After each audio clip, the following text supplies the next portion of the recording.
Thursday, and welcome into the PHNX Sun Devils. Shawn, Anthony, Totri, joined as always by my partner in crime, Shawn DePaz. Yeah, I am. I feel like we need the. Yeah, there it is. There it is. One of those little horns. What are those called? They're not air horns. Yeah, they are. No, it's not an air horn. It's like a DJ horn. I mean, it is an air horn. Is it? Yeah. I've never it's always been like at a DJ. I've never seen it like in like. Well, I think it's like a. You don't think they DJ sell? They don't sell like DJ horns. Yeah, I think it's more of like a. Most of the time when you're hearing it, it's like a edited air horn. Like it's like because it's like on a table, so they can be like as opposed to just like with the can thing. It's everybody's lesson of the day. Welcome to PHNX Sun Devils, baby. DJ horn. All right, guys, we got a lot to get to today. We're going to be talking. Somehow we started the show talking about air horns. A little bit later, we're going to get into our Pac-12 power rankings because conference play starts this week, obviously for Arizona State, but it does start for the majority of the rest of the Pac-12. Obviously, USC had their one matchup against Stanford a little bit earlier, but other than that, thank God we didn't have to have week 0 against Colorado. Can we talk about that? Oh my gosh, you are right. You are right. You are. No, you are right. That would have been awful. I didn't even think about that. That would have been terrifying. Could you imagine if we were the ones that they had to? No, because that would have been so harsh. Oh, that would have been so and you would have brutal. had to eat so much shit, Totri. Yeah, no, like, I would have been immediate. At least I can wait a few weeks. Yeah, at least it's like when Colorado beats ASU at that point, it won't matter as nearly it's still as much. an if. It's still an if. Okay, it doesn't look like Travis Hunter's going to be playing in that game, so there's always a chance. But we're going to listen to something that Kenny Dillingham and Brian Ward both had to say a little bit later in the show as well. They both spoke to the media. It's the last time that either is going to speak to the media until that USC game on Saturday. But Shawn, this is our first chance to really sit down and talk about USC and Caleb Williams. Yeah. And, a team in the Trojans that is the AP top 25. I want to say they're number 5 right now in the nation. Like we haven't really got the chance to just sit down and talk about what's in front of Arizona State this week.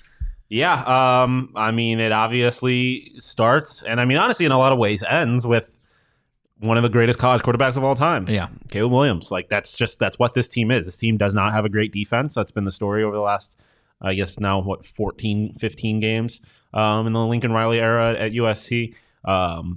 But it doesn't really matter all that much because their offense is arguably the best in the country.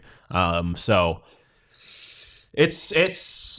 I mean it's going to be interesting because like the defense was a one strong point for this team, but it's not USC offense strong, I don't think. So it'll be really interesting to see what it does. But if ASU wins this game, it's more than likely going to be because their offense woke up and somehow outpaced USC because it's going to be very difficult to quiet that offense. In the last 11 games, only once have they scored less than 40 points. Was that the Oregon State game? That was. Or is that no, that was toward that was their first. Yeah. The last time they didn't score 40 points was their win, ironically, over Notre Dame, and they scored 38. Every other time they scored, or no, my bad. They only scored 24 against Utah. Other than that, true, yeah. They scored 45 in the loss to Tulane, which was a phenomenal game. It was. And then at all 3 games this season, they scored 56 against San Jose State, 66 against Nevada, and 56 against Stanford. They are absolutely carving up defenses left and right, and it doesn't look like they're breaking a sweat. And you talk about how bad the defense is because the defense isn't great, especially when you're putting it next to the USC offense. Yeah. But to their credit, held Stanford to 10 points. I know Stanford's bad. They held Nevada to 14. They did give up 28 to San Jose State, so I think that's where people see kind of it's a trend over, like I said, the early start of this season and what we saw throughout last year. I mean, you mentioned they scored 48 points and they lost to Tulane to end last season. The defense is definitely vulnerable, but that being said, like, I mean, a little league defense could stop ASU's offense right now. They weren't doing anything. So, like, there's a couple ways you can look at it. You can look at it like, oh, this is if the ASU's offense is going to get right, like this might be an opportunity because USC's defense is not that great, or that's USC's one weakness and we don't have the tools to exploit it. So this could get really bad. I don't know. A couple ways to look at it, but I'm gonna try and be positive and say that ASU might hopefully this is a chance for ASU's offense to kind of wake up a little bit. LTC, I love you, by the way, in the chat. If you look right now at Caleb Williams' numbers, they're fucking video game numbers. Yeah, again, in 3 games he's got 807. And mind you, he's not playing the entirety of the game. That's also true. He's got 878 pass yards. That's a lot. He's completing 78% of his passes, which right now he's got 15 incompletions on the year. You know how many touchdowns he has? 16. 12. Oh. He's almost got as many touchdown passes as he does incompletions through 3 games. It's like, that's a crazy stat. Like, you see those sometimes where you're like, oh, he had more touchdowns than incompletions. That's a crazy game. Holy shit. Caleb Williams is on a 3-game stretch where he's almost doing that. Like, when people talk about Caleb Williams as the best college football quarterback right now, I want everybody to understand that, yeah, people talk about Michael Penix Jr., people talk about Bo Nix, people talk about Cam Rising, and all these other quarterbacks. It's not close. Like, Caleb Williams is the best quarterback in college Williams football. Is going to be the first overall draft pick again. Period. Assuming he goes to the draft and all that bullshit. Period. But, I mean, he's going to be the top NFL prospect.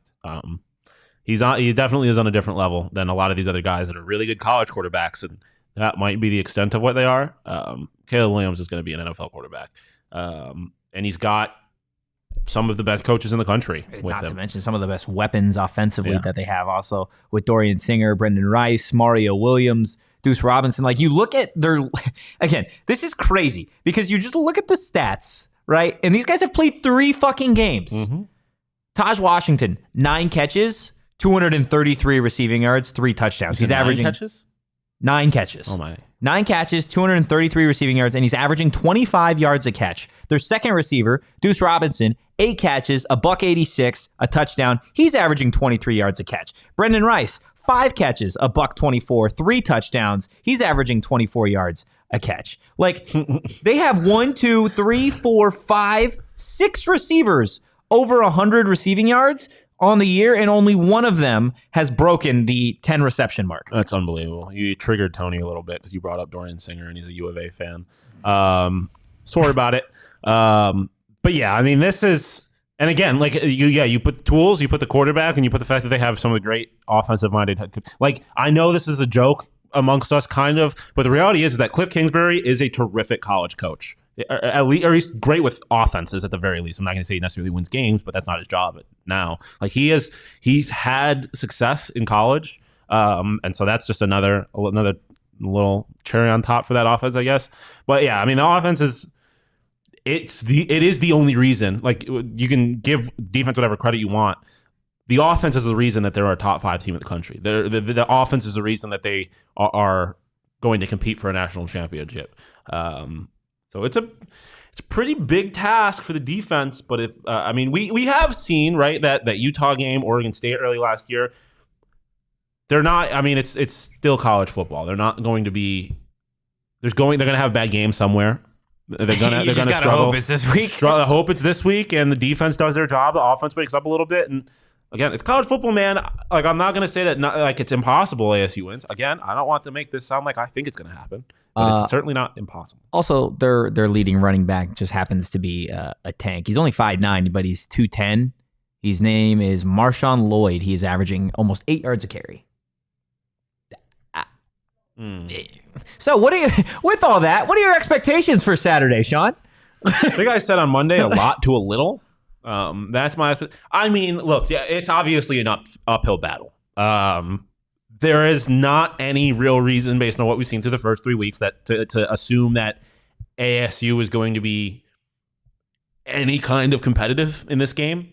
Like, if you're USC, your goal should be to beat this team 50-0 because you've seen a lesser team shut them out and put up 28 points on them or whatever it was. So. Expectations not great. That being said, I think ASU obviously has they've got nothing to lose. Yeah. They have literally nothing to lose. They're already, by most regards, and I know we'll get into our power rankings later, but like, most people consider them one of the worst, if not the worst team in the conference. They've obviously started 0-3. They're on their 4th quarterback at this point. They've got multiple injuries on the offensive line. Their backup running back, like, everyone's hurt, right? They've got nothing to lose. And And they had nothing to lose last year when Trent Bourget came in and Washington came into Sun Devil Stadium and they upset them. Like, so who knows? I mean, my expectation as far as the Sun Devils are concerned, they're going to come in and play free and just like hopefully let it rip. I mean, obviously, you know, we don't know necessarily who's going to be calling plays. Sounds like it's going to be Kenny. But if it's Kenny, like there's going to be, again, it's just it's a different wrinkle. It's something different. We saw how big literally just changing the play caller was last year. Yeah, no, that's a good point. And so who knows if between them not having really any pressure on them, Kenny just kind of letting it rip and them playing against a defense that can be susceptible at times. And look how well they played against USC last year. They did. The defense has been good, man. And so I keep saying 0-3. I'm sorry. It really feels like they're 0-3.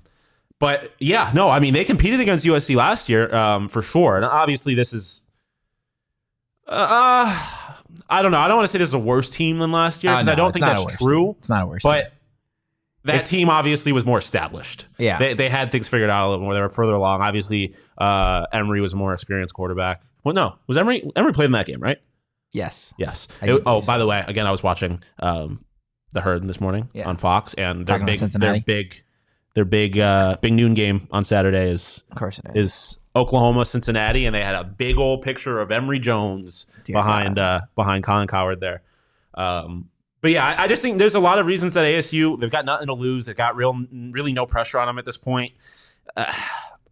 Just let it rip and see what happens. And again, it's college football, man. You never know. Yeah, no, it's certainly going to be interesting. Sun Devil 1982. I put $5 on the Devils. It's got to be better odds than the Mega Millions. I play that all the time. Also, hey, that's a fair point. It's college football. It's college football. Yeah, and also it's football. And I hate bringing stuff like this up because I'm not rooting for it by any means. But like people get hurt. Shit happens. I mean, look at ASU. Exactly, shit happens. So yeah, throw a couple bucks on it. LTC, Conover balls out in Sun Devil Stadium, Mountain America. We will see. Yeah, at this point, the quarterback situation is going to be interesting. Well, that's another thing, right? They seem pretty. Kenny was pretty positive, just about where these quarterbacks are trending from a health perspective. If I had to make an assumption, I would estimate that Drew Pyne is the guy that's going to be playing on Saturday, with Conover to be the backup.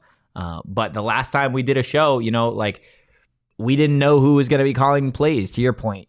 Yeah. Kenny called them the other day in practice. It sounds like that is what the plan is for Saturday, which is going to be interesting because I think at that point you're finally going to get a good idea as to what the issue was on offense. Was it Bo? Was it the quarterback? Was it just they needed more reps? Like, what was it? Yeah, exactly. Because now you're switching up the play caller potentially, and also like even none of these guys none of the quarterbacks, whether it's Conover or Pyne, they haven't run with the ones yet. Obviously, Pyne was dealing with injuries coming into the season and stuff like that, so he just didn't have a whole lot of run as the season approached in general. And so now you're given a full week with these guys being able to run with the ones and twos, and hopefully that means, and I mean, like, Jalen's coming back. Yeah. Like hopefully, they're gotten pieces and they're all going to get to work together for a full week.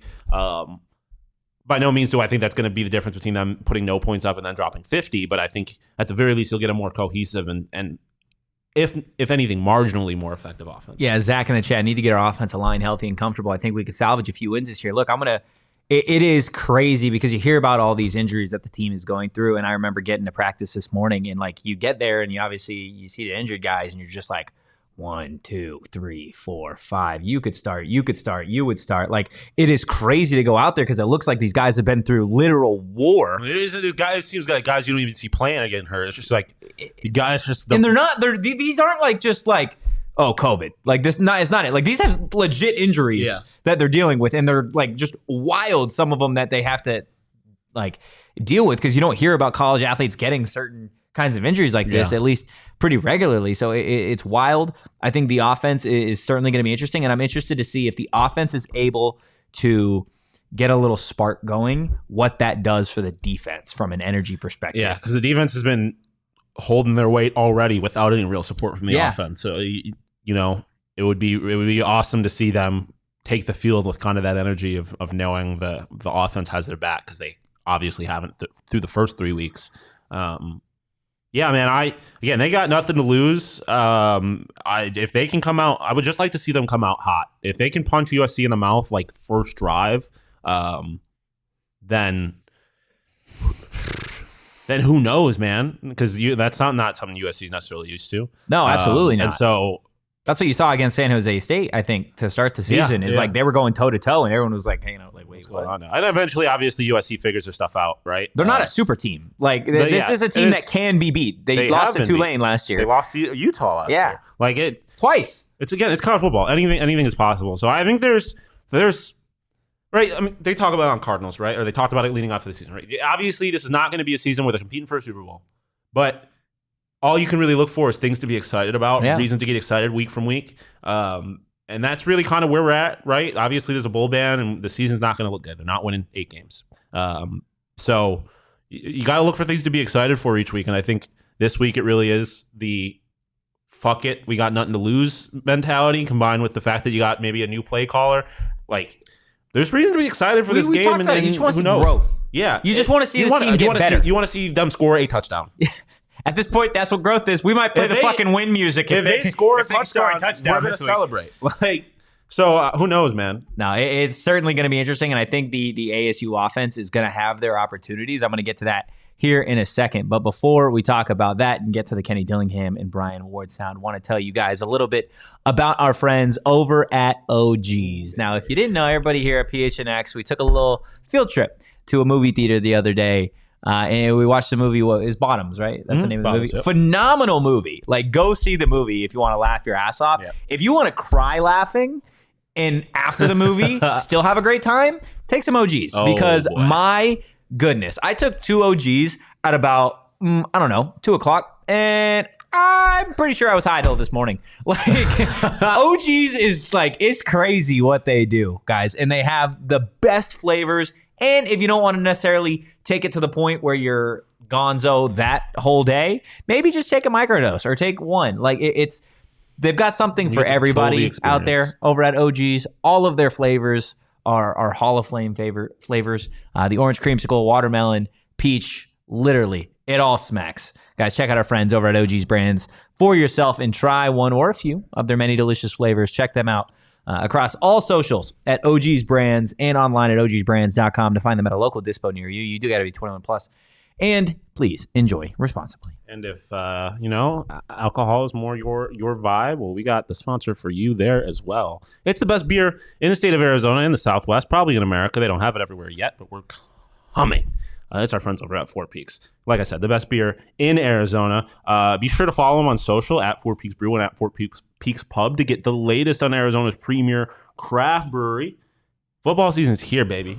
Is it? We need to get to a Cardinals game. I haven't been to a Cardinals game yet. Ever? I've never been to a Cardinals game. You chose a rough year to go. Hey, well, last year wasn't a lot better, and the year before that was like COVID. We'll go next year when Caleb Williams is their guy. Well, I guess you're right. Yeah. Yeah. No, you're fair. Fair. Don't waste time. Go to a Cardinals game and go get some beer while you're there. It's the best beer for sports. It really is. No, yeah. A wow at a baseball game. I plan on being there. I had one on Sunday. I actually went to a baseball game on Sunday. Fucking crazy. And they won. Yeah, they did. All I'm saying, I might be magical. Maybe, or it's the wow. Or the wow. Maybe it's the combo. It's a Totri wow mix. Totri wow mix. Anything's possible when you put some wow in Totri. So check out our friends over at Four Peaks. It's also pumpkin porter season, baby. And by pumpkin porter season, I mean pumpkin porter cheesecake season. Woo! Best cheesecake on the face of the planet. Check them out. Visit fourpeaks.com/located to find all your favorite brewery tours and events. They got Steinholding, Oktoberfest, and Haunted Brewery tours all right around the corner. Check out at Four Peaks Brew or at Four Peaks Pub to keep up with the latest at Arizona's hometown brewery. Must be 21 or older to drink Four Peaks. Please drink responsibly. Donald is an all-time just fucking person. Because there must be casualties of war. Well, that and his most recent comment, if you scroll down, is quite literally the greatest thing that I've ever seen. Because Shane is not here to remind me, you have Donald in the chat. Totri, don't forget Big Pokey's knowledge too, and Caleb are I have been carrying that size. Torch a little bit. I've been reminding people about that as well. That they're the same size? They are the same size. And very different quarterbacks and not at all the same? Well, one of them was an NFL quarterback. You're right, and one is going to be an NFL quarterback unless he opts to not go to the Arizona Cardinals, but that's neither here nor there. Let's go ahead. Tua's good, man. Let's go ahead. He's okay. He's pretty good. He's all right. He's pretty good. So Arizona State, you know how they're gonna beat Caleb Williams? Dress Tua? Nope. Stop it. How are they gonna do it? They're gonna do it by not even worrying about what Caleb Williams is gonna do, because Caleb Williams is gonna get his regardless. It doesn't really matter. What they're gonna do is they're gonna feed Cam Scatterbo the ball fucking 40 times, because USC has the second worst rush defense in the Pac-12. Feed him. Feed Scat. Feed guys like DeCarlos, George, like Tevin White's going to get minutes. Kyson Brown. Feed the running backs till you just need to put another one in. Yeah. That's what you have to do this week. Strip them of their will to live. What did Marshawn Lynch say? The motherfuckers don't like getting hit in the face over and over and over and over and over. That clip is over and over. It's one of the greatest clips. It really is. Marshawn Lynch in bottoms, by the way, like we mentioned earlier. It's like I'm gonna punch a motherfucker in the mouth over and over and over. Over. Yeah, I love Marshawn Lynch. He's a dog. But no, I mean seriously, like if you want to beat this team, you gotta get under their skin. You got whatever. And like obviously the pass attack has not really been all that prolific as of so far this season. But Cam has gotten his at times. Like they've been able to run the ball effectively at points. So if you can just pound the rock and start, just holding onto the ball for a while and really just wearing down that defense, and by virtue keeping the ball out of Caleb Williams' hands more, like feed Scat. That is your path to victory if there is one. Well, yeah, and see I was talking with somebody out at practice today. Of like, how do you approach this game from an offense perspective, right? Because Caleb Williams is on the other side. Do you try and go? I'm going to say toe to toe, but like, are you trying to exchange points for points here with USC? Because I don't feel like that is. That's recipe for disaster. It's how you get in those. If you get to a point where it is an all-out offensive shootout with USC. Tulane's the only team that's shown that they've been able to beat this USC game. You're going to lose. And they did that on the back of one of the best rushing performances in college football. Or do you do what Oregon State did last year? Do you buckle up on defense and do you try and play the time of possession game with USC? And at that point, maybe you're able to just get enough. Yeah, I think that's the only opportunity you're going to have. Is the time of possession game? Yeah, because like you said, Tulane is the only team outside of Utah. Year, but I mean, they're the only team that has won in a shootout, a high-scoring shootout. Otherwise, whether it's Oregon State almost beating them or Utah beating them, like by and large, what were the score of the two Utah games? I'll go ahead. I thought you had it. My bad. But like, by and large, like, the times that they don't look good is when Caleb Williams just doesn't have the football. Yeah. And so that's your only opportunity to and also like that's probably the best like the way to optimize your offense. Like you don't have a great offensive line to give any kind of quarterback time in the pocket, and you might not have a great quarterback. Like we don't necessarily know what we're getting out of the quarterbacks, but Scat and company can run the football. And it takes a little bit of pressure on your offensive line as far as obviously pass blocking is concerned. Like that's also just playing to your strengths in addition to not really playing to their weaknesses, because I don't necessarily say they have a weakness, but minimizing their strength as much as possible by keeping Caleb Williams off the field. USC lost to Utah last year. The first time 43-42, and the second time was 47-24 in the Pac-12 championship game, which was they got 47 dropped on them by Utah. Yeah, Utah, because that was I remember that fourth quarter Utah had like crazy, didn't they? Yeah, Utah scored a field goal and 3 touchdowns in the fourth quarter. Yeah, that was crazy. Yikers. That was crazy. That's how bad that USC defense was. Mm-hmm. And they're worse this year. Are they worse? They're worse this year, statistically. Yeah. Like, again, they're worse and they've played nobody. Like, this is a defense that you can score on. I know it sounds weird, but this is an opportune time for Arizona State's offense to try and get things flowing. I know I keep bringing them up because I was watching them this morning, but Joel Klatt on the Herd. You and the fucking Herd. I know. I like it. But they were right. One of the things they're talking about is like cities like Austin, Miami, Southern California, or Los Angeles. Those schools that have been like the culture there is just kind of different because in these cities like Tuscaloosa, whatever, like they take pride in the process. They don't. It doesn't matter if they're beating a team, like if they're playing some D2 school or something like that, they're going to beat them by 80 because they take pride in the process. They take pride in putting in effort in every single play, all that stuff. You can tell some of the other cities where they're like media darlings and stuff like that, and they kind of just get told they're great all the time. They're not always. I don't know how much I'm reading into that. What's that? So I don't know how much I'm going to read into that. Well, all I'm saying is there's an opportunity that these kinds of teams don't always put their best foot forward. When the stage isn't the biggest, when they're not playing the biggest opponents, they can get lulled to sleep a little bit. You have to come out on fire. And the aggressive nature and tone that Kenny's been riding with the first 3 weeks of the season almost needs to be turned up to the point where the knob is broken. Because you're not going to beat this team playing conservative. You're not going to beat this team playing in a way that you're just going to have to rely on your defense. Like the offense is going to have to go out there and make plays to give the defense a chance because the defense is going to have their hands full. I know they're a top 3 defense in the Pac-12 right now, which doesn't get talked about enough because the offense is so putrid.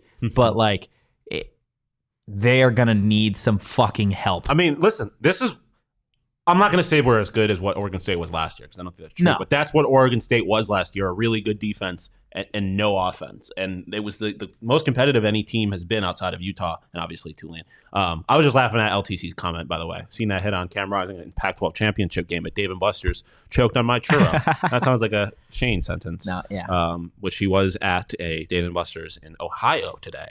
Which is the only reason to ever be in Ohio.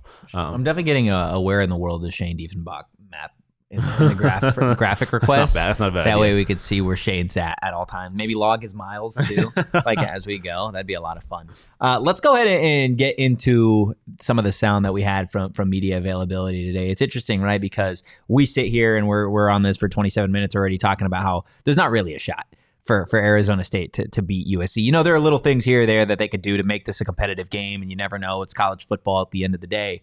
But Kenny was asked about that and just about the belief that this team has and the belief that, they can go out there and win the game. And Kenny said straight up, it doesn't really matter if you want to call it belief or you want to call it, if you want to use whatever word, it comes down to the single idea that Herm's favorite line, you play to win the game. So this was Kenny doing his best Herm Edwards impression today. Belief, you can pick your word. If you don't expect to win every game, you got a problem. I don't care if I'm playing Michael Jordan in basketball. I'm not playing him to lose. Otherwise, why would I play? I'm not just going to play because it's fun. No, what's fun is competing to win. So you're playing to win. That's it. And if you don't, whatever happens after the game, it doesn't matter. You then watch the tape and you get better and you grow and you get better and you grow and get better. And eventually, right, Saturday nights are going to feel better. But if you don't take the field and you expect to win the football game, something's wrong. You should expect to win. You should. Otherwise, you shouldn't be on the field. I love it. He's juiced, man. He's juiced. Fired up. You play to win. But I mean, he's right. I'm a competitive motherfucker. I used to manage the Syracuse basketball team, and I used to play basketball with guys that are in the fucking NBA. And I can't play basketball for my fucking life. But you're trying to win. But I went out and I'm locking motherfuckers up best I can because I want to win. I don't give a shit what the obstacles are. I'm not doing something to lose, and I am not I'm calling it professional. I'm not a professional athlete. These kids, it's their job to win games. Yeah, no, literally. And I'm talking pickup games in a gym, and I want to win. It's their job. Damn straight they better want to win. And if they don't, then get them off the field. They shouldn't be there. I mean, Kenny, yeah. I mean, it is funny that he kind of invoked Herm there, but there's not a whole lot else to say there. You can call it, you can call it whatever you want. You need to expect to win, or else what the hell are you doing? What's the point of showing up? No, yeah, no, absolutely. Donald in the chat, God, his interviews keep me exciting and waiting for the growth and the explosion. Absolutely, right? I think that's the really awesome thing, right? Is there are so many people that hear what Kenny has to say and you absolutely love it. But when that gets translated to results here at a certain point, it is only going to make this that much more fun. And I think you just do have to, he understands it, right? That this is a process. He said really from the beginning that this is a process. And if you thought it was going to be easy, then you're fucking crazy. Yeah. Because that's just not how this works. And he brought up FSU again today, right? They're the number 3 team in the nation. A couple of years ago, they were using 2 quarterbacks. They were 0-4. they had to dig, they had to fight, they had to crawl, they had to fucking scratch to get to where they're at. And I know we don't like talking good about them, but look at fucking Arizona. They were one of the most embarrassing. They were the worst football program in collegiate football for 2 years. Yeah, they were a joke. We'll get there in a second, Donald Trust. But they were a joke. And look where they are now. Like, obviously, their quarterback is a piece of shit and not great at football at times. But they're not the wet diaper that they were a couple years ago. They're getting recruits. McMillan is a dog. Like, he's legit. They have really good players. They're getting Elijah Wright. Like, they're getting really good players down there. And it's like, I don't want to sound this like I'm shitting on Tucson, but it's not because motherfuckers want to live in Tucson, Arizona. It's because of the program. It's because of the culture that got built and all that. And it took a few years to recover from the mess that was Kevin Sumlin. Like, that took time. And obviously, Herm was not Kevin Sumlin by any means. He's pretty bad, though. But it was obviously him and his administration did pretty significant damage to this program. No, bear down cast 96. You by far were the epitome of wet baby shit.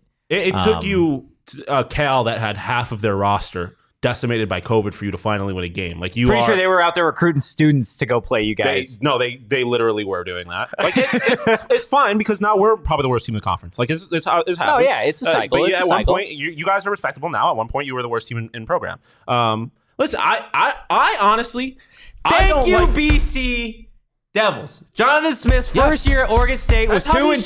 That's what I've been trying to say. Most of these coaches that are at schools for a decade or whatever, they don't start out with a national championship year one. Nick Saban didn't even start out like that. So, like, it takes time. I don't think this is going to turn into Alabama. But pretty cool if it did. They're joining a new conference that has like, some kind of football prowess like that. There's no reason they can't. Like, they're gonna.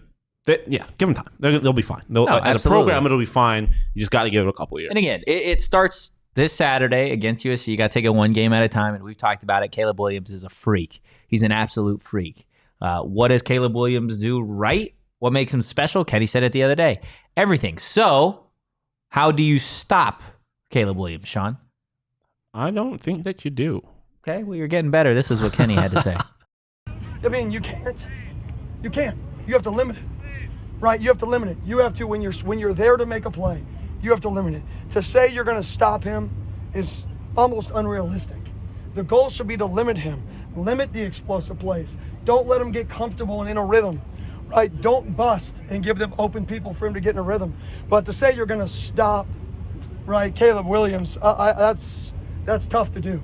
The goal is to limit him, get them off schedule, right? Get them in a position, get after the passer, while still being able to keep coverage, right, for him. And when you get to him, contain him. He's the master at pump fake, evade.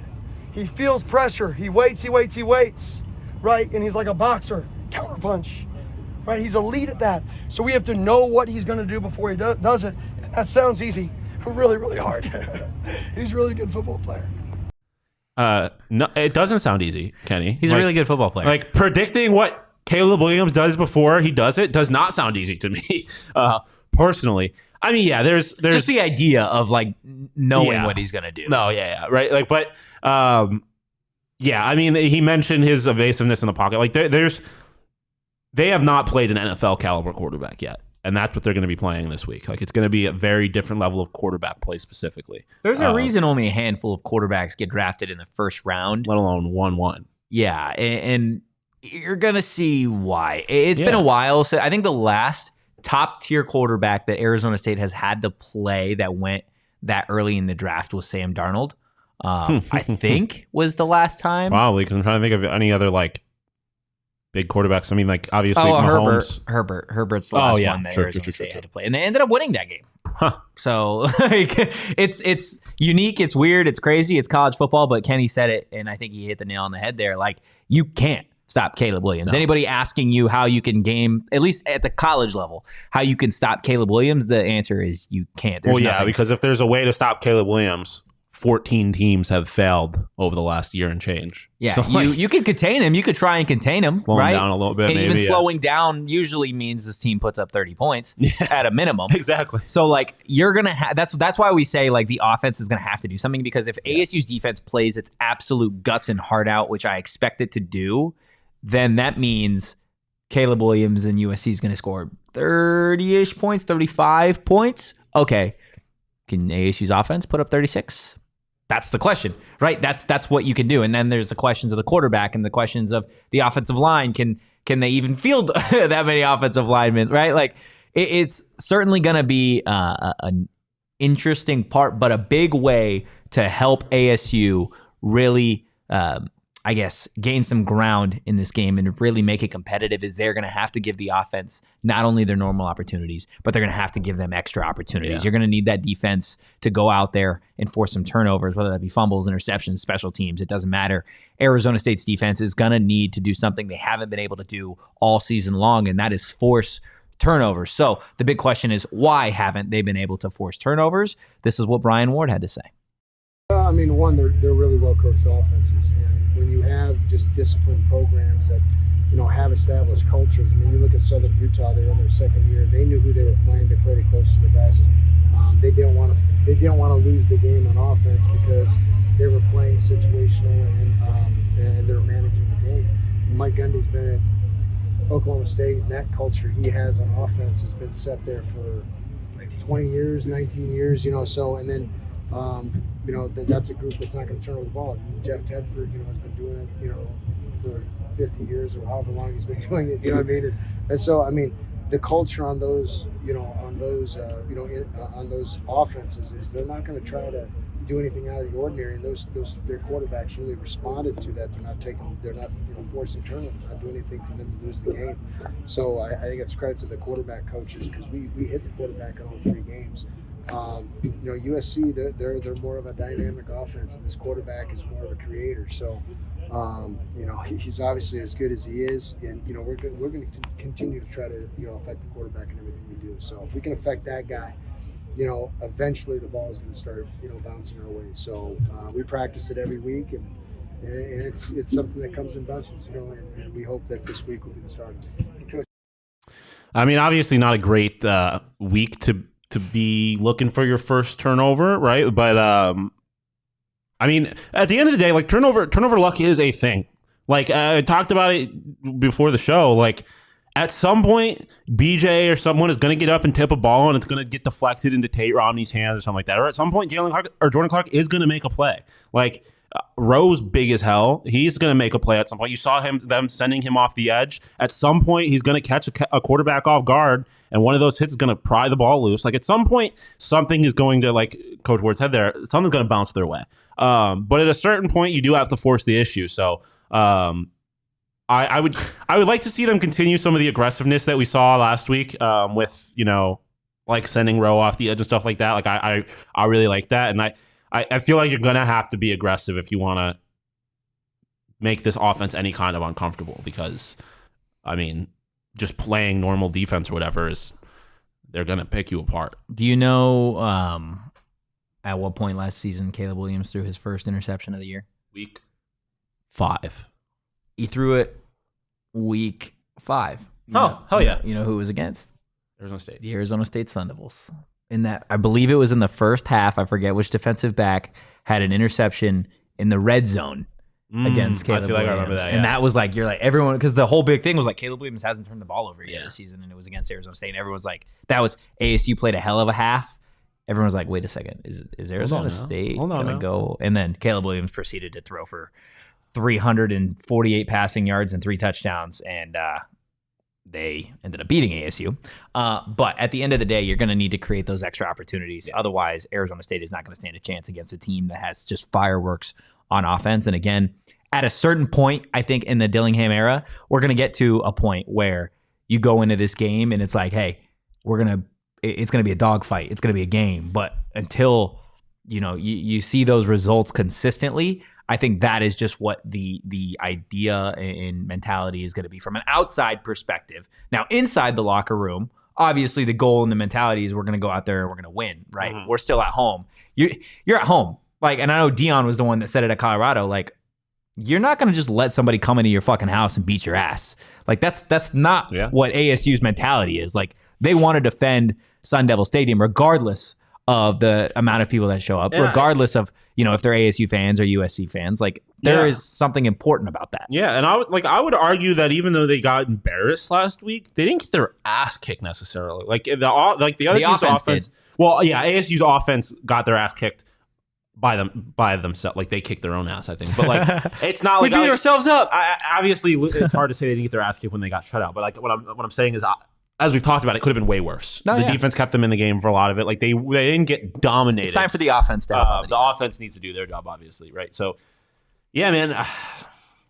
It's gonna be something. It's not like if they go out there and lose 50-0, I'd be like, all right, yeah, that was supposed to happen.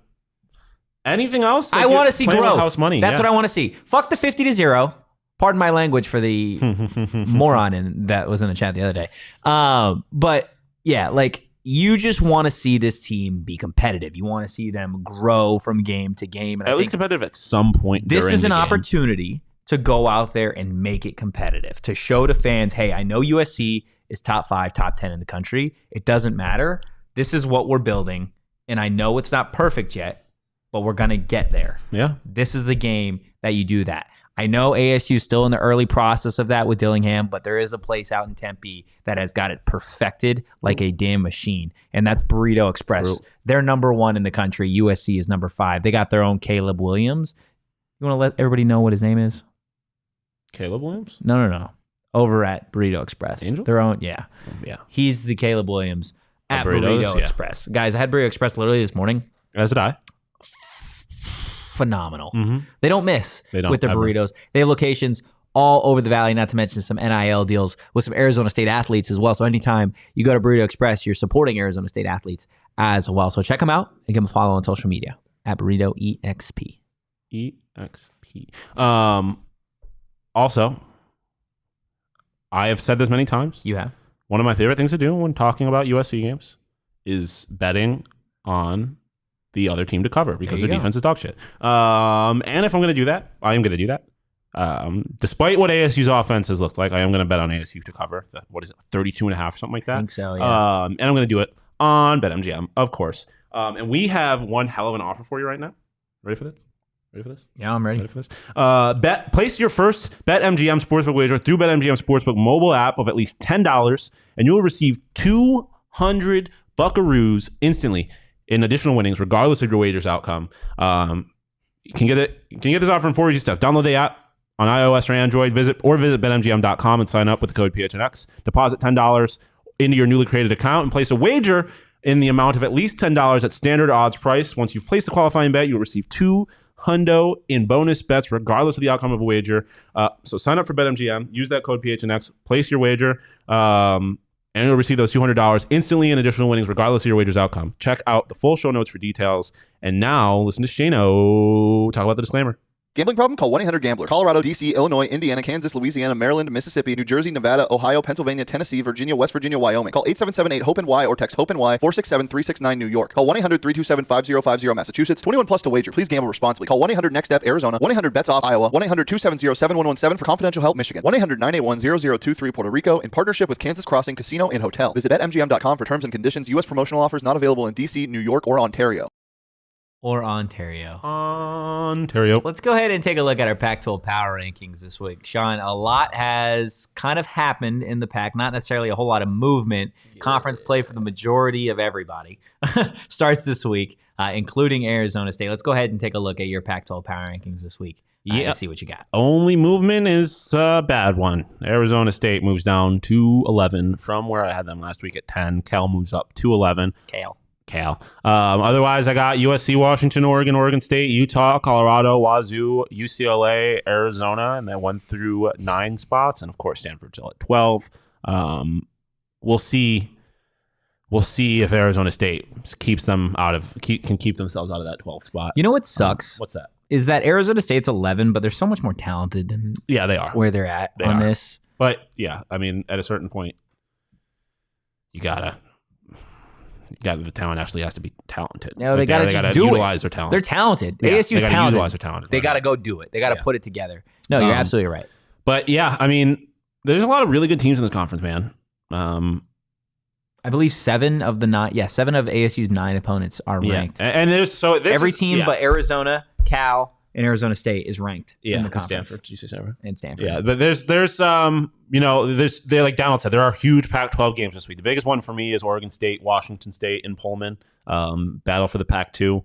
That's the that's the Pac-12 championship. Yeah, it might as well. Obviously, I'm very high on Oregon State, but it's in Pullman. So I would really like to see Oregon State go in there and secure that dub. That would do a lot for me in terms of my confidence in that team. But I mean, once you get past USC, I think you can make an argument for a lot of teams being in a lot of places there. I am very interested to see what Colorado does in Pac-12 play. I'll say that too. 21-point dogs to Oregon this weekend. That Oregon State game is gonna be fun. Yeah. There's good games in the conference this week, and every week's gonna be a great week for this conference because really there's so many teams. 8 of the 12 in the conference are ranked. Like, that's crazy. Final year, the old Pac-12, I guess, or the Pac-12 as we know games this week between 3 Pac-12 games this week between ranked opponents. Watch out for that UCLA game.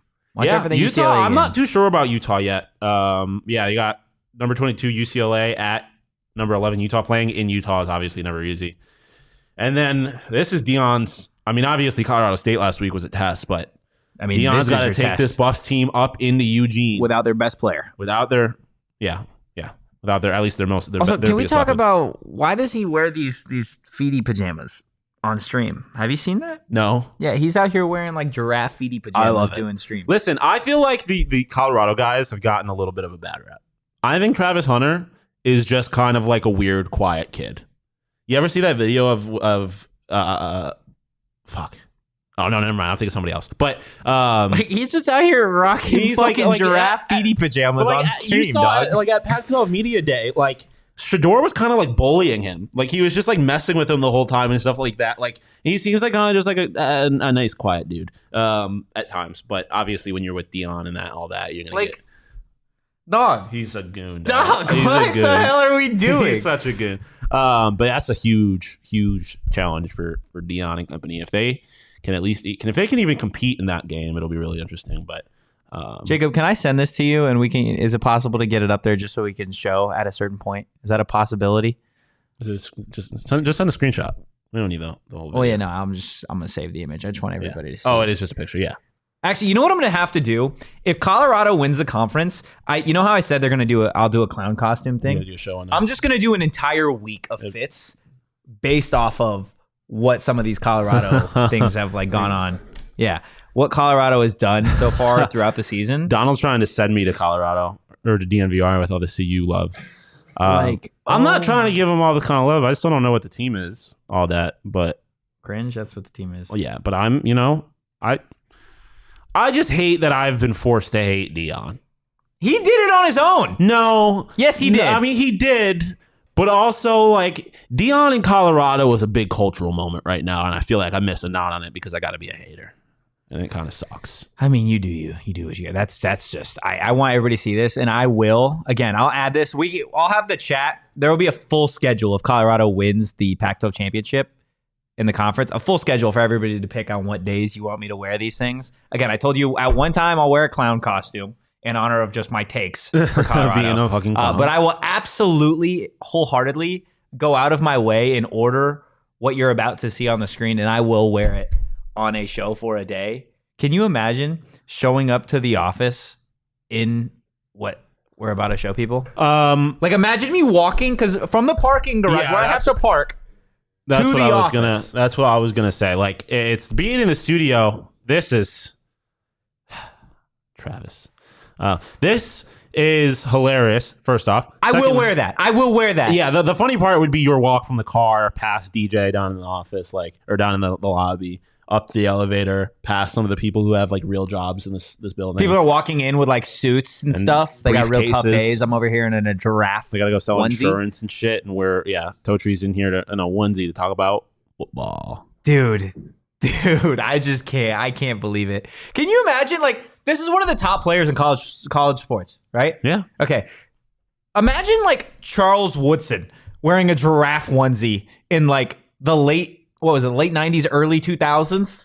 Yeah, I mean, we're obviously in a pretty different time. Like, now. Imagine Ray Lewis. Like Ray Lewis. No, Like, I'm not going to imagine Ray Lewis in a giraffe onesie. I'm not going to. You can't. That man used to eat grass and may or may not have killed somebody. I'm not. It's a different time. You know, it's just a different time now. So let's go ahead and take a look at my Pac-12 power rankings. Yeah, USC is the best team in the conference. I still got Michael Penix Jr. in Washington as a close 2. I was totally wrong about that. Honestly, I was just wrong about the Pac. Looking back at everything I said, I was wrong.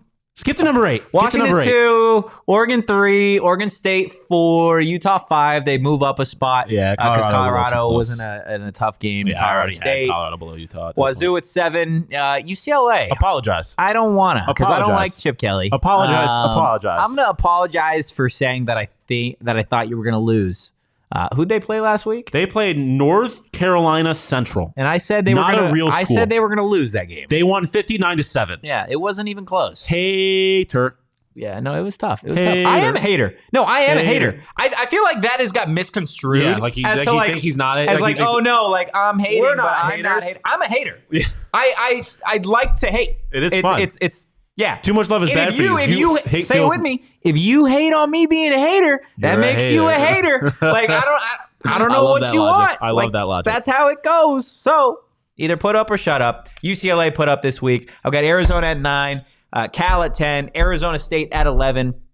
They move down a spot. Cal moves up. It's tough for me because I think Arizona State, like I said, I think they're a really talented team. They got a lot of weapons. They've had some injury luck, and the offense hasn't been able to get it together nearly as fast as I thought they were going to, or as a lot of people thought they were going to. But I still think that they are better than Stanford, and I think they certainly have a chance to move up these Pac-12 power rankings.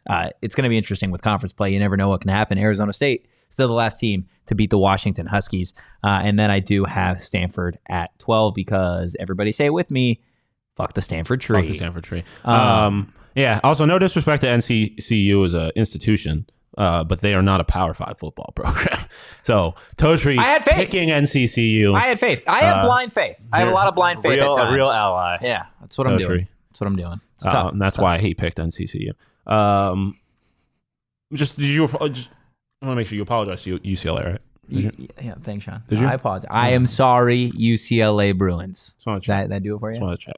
Okay, you got that out of the way? Yeah, okay, I want to get something else out of the way. Everybody, what are you doing on Saturday? What are you? I mean, I know what we're doing. Oh, yeah. We're going to be over at Illegal Pete's having a hell of a time over at our little pregame that we're going to be having over at Illegal Pete's, guys. Join us for that pregame meetup and a PHNX Sun Devils postgame show over at the Tempe location at Illegal Pete's. It's going to be an absolute blast. I know there's already people on social media talking about heading over to Illegal Pete's for the game. Like I said, we're going to be there for the pregame. We're going to probably go to the ASU USC game for a little bit and then come back, join the party post game or in that second half. So it's going to be a absolute blast regardless of what happens in that game. Come hang out with a bunch of Sun Devil fans that are just looking to get rowdy and have a good time. Yeah, man. I mean, either we're going to be there to celebrate a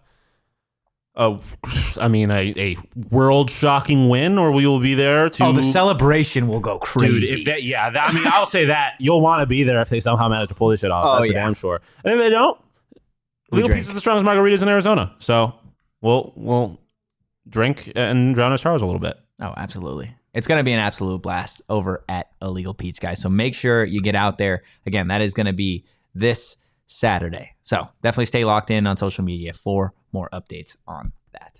And you still have a few days. So if you plan on going out, either to the takeover, you plan on going to the game, or the hangout, I guess I should say, or the game, you need it to be dripped down in your ASU merch.